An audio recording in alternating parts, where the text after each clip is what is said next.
తెలుగు రాష్ట్రాల్లో సంక్రాంతి వేడుకల సంబరాలు వైభవంగా చేస్తారు. ఇంటి ముందర అందమైన రంగవల్లులు, కోడి పందేలకి సిద్ధమవుతున్న కోళ్లు, గొబ్బిళ్ళు, భోగిమంటలు, పిండి వంటలతో సంక్రాంతి వాతావరణం చాలా సరదాగా ఉంటుంది. 4 రోజుల పాటు జరిగే సంక్రాంతి పండుగ వేడుకలు భోగితో ప్రారంభం అవుతాయి. తెల్లవారుజామునే నిద్రలేచి అందరూ తమ ఇంట్లో ఉన్న పాత చెక్క వస్తువులు, పిడకలు వేసి భోగి మంటలు వేస్తారు.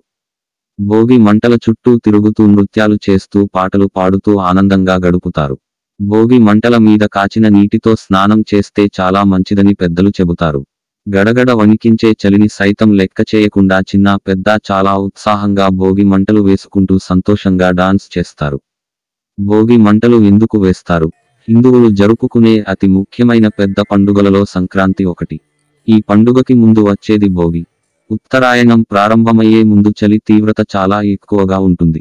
ఈ చలిని తట్టుకునేందుకు ఆవు పేడతో చేసిన పిడకలు, ఇంట్లోని పనికి రాని చెక్క వస్తువులు వేసి ఇంటి ముందు భోగి మంటలు వేస్తారు. విరిగిపోయిన వస్తువులు నెగటివ్ ఎనర్జీని మూటగట్టుకుంటాయి. అందుకే వాటిని మంటల్లో వేయడం వల్ల ఇంట్లోని ప్రతికూల శక్తులు కూడా తొలగిపోతాయని నమ్ముతారు. భోగి పళ్ళు ఎందుకు పోస్తారు? ఉదయం పూట భోగి మంటలు వేసి సందడిగా రోజుని ప్రారంభిస్తారు. ఇక సాయంత్రం వేళ పిల్లల మీద భోగి పండ్లు పోసే వేడుక జరుపుతారు. ఈరోజు తమ చిన్నారుల తల మీద భోగి పళ్ళు పోసి తల్లిదండ్రులు, ఇరుగు పొరుగు వాళ్ళు పిల్లలను ఆశీర్వదిస్తారు. రేగు పండ్లనే భోగి పళ్ళు అంటారు. పిల్లలకు భోగి పళ్ళు పోయడం వెనుక ఒక అంతార్థం ఉంది.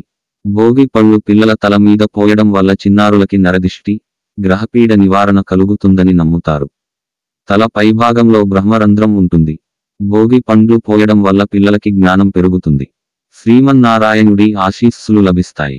రేగు పండ్లతో పాటు అందులో బంతి, చేమంతి పూల రెక్కలు, చిల్లర నాణీలు వేస్తారు. పిల్లలకి కొత్త దుస్తులు వేసి అందంగా రెడీ చేస్తారు. ఇరుగు పొరుగుని పిలిచి వారితో కలిసి పిల్లలకు హారతి ఇచ్చి దిష్టి తీయిస్తారు.